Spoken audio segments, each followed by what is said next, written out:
Hey guys, welcome to the channel. If you love tech and useful tips, hit subscribe. Let's jump in.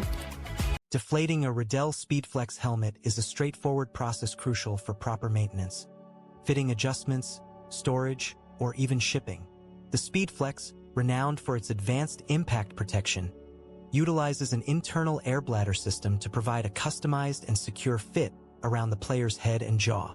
To begin, you'll need the right tool.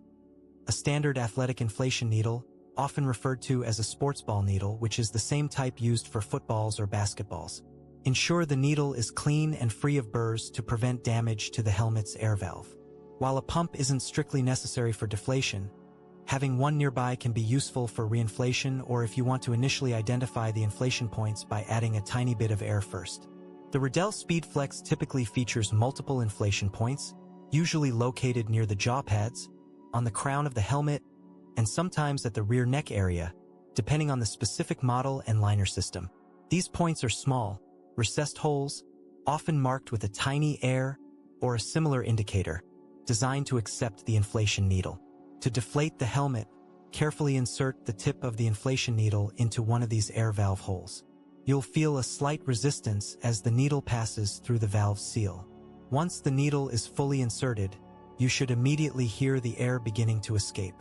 For a controlled release of air, you can simply hold the needle in place.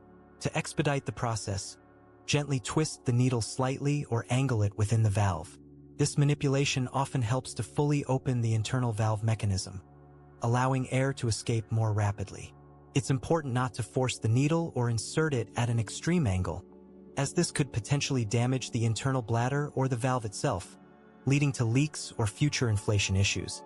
Work methodically around the helmet, deflating each air bladder system individually.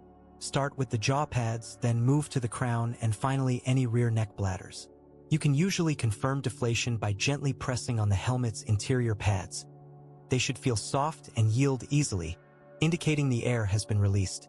Sometimes, a small amount of air might remain, requiring a slight reinsertion or adjustment of the needle to fully evacuate it.